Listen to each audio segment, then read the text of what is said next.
After a UFO crashed in 1897, this Texas town buried the dead alien? 50 years before an alien spacecraft crash-landed in the desert of Roswell, New Mexico, the rural town of Aurora, Texas had to deal with its very own unexpected visitor from outer space.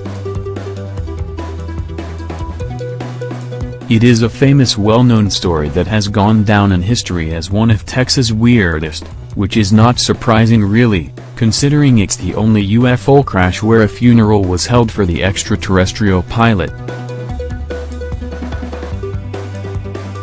April 17, 1897, a strange UFO spacecraft apparently smashed into a windmill belonging to a local judge, a man by the name of J.S.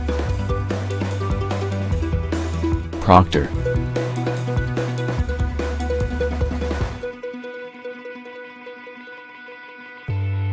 This crash ended up grounding the craft and killing the pilot, a small-sized humanoid being that a local army officer described as a Martian and not of this world.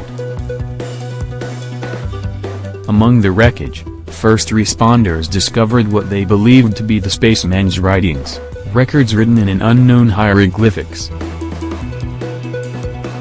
Not too sure of exactly how to handle this bizarre situation, the townsfolk did what they felt was appropriate and gave the alien a funeral, burying him in their local cemetery.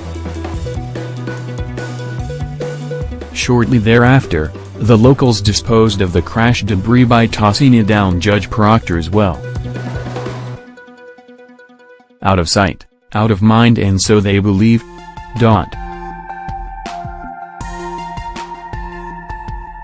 You might all think that such an incredible historical event would have been covered extensively and be known by many, but other than a few newspaper articles announcing the crash and a single historical marker near the Aurora Cemetery, the story remains a little-known piece of the town's history.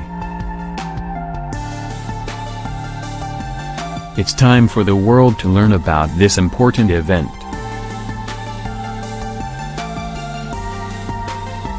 The oldest known graves, here, dating from as early as the 1860s, are those of the Randall and Rowlett families. Finis Dudley Beecham, 1825 to 1893, a Confederate veteran from Mississippi, donated the 3-acre site to the newly formed Aurora Lodge No. 479, AF and AM, in 1877. For many years, this community burial ground was known as Masonic Cemetery.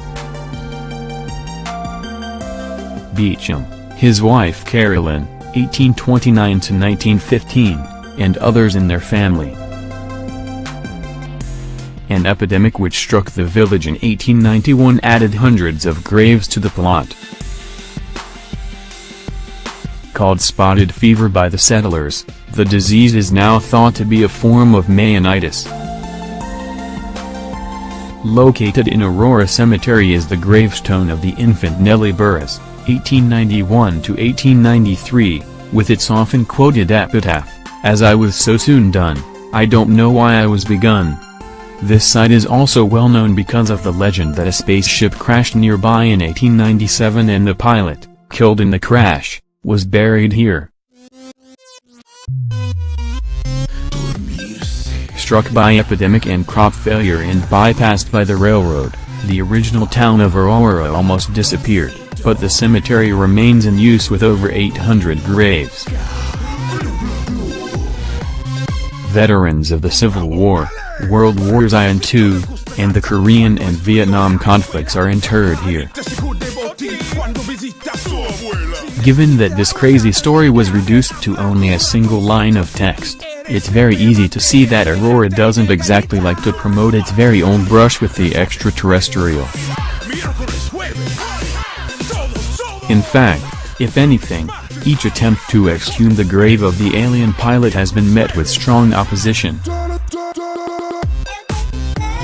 In the 70s, the International UFO Bureau arrived in town with plans to finally dig up the truth, but were met with some very angry townsfolk, many toting guns and clearly wanting the past to stay in the past. There was quite a mess. One of the residents, Karen Dedro, told NPR's Ida Peralta. The residents had guns and everything, because they didn't want them to do it. And I understand, because my parents are buried there, and I don't want them digging around. Earthly body or not, they ought to let it rest in peace.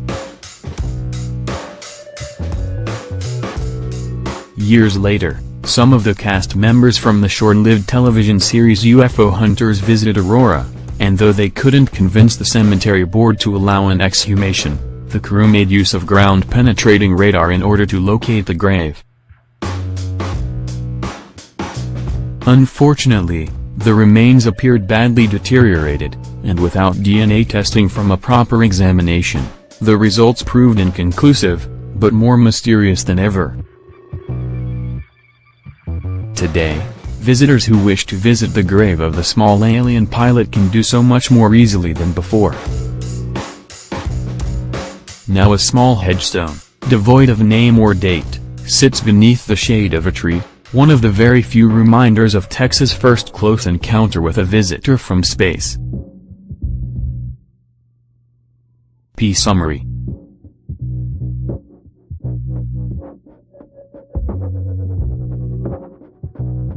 This is a story I remember reading about a fair few years ago, and one which fascinates still to this day. Without meaning to sound morbid, but I would so love to know what is buried beneath that unusual headstone. To be fair, the only way we could determine how true this story is, would be by seeing what lied below. I am going to try and reach out to any residents who live in that area to see what they know about this silent myth. This is a story which not many people know about, and one which requires a lot more digger in order to get a clearer image of what actually could have happened all those years back, and we at UIP are ready to go digging in order to discover the truth. Please feel comment below on what your thoughts are on this, or if you know any more about this story.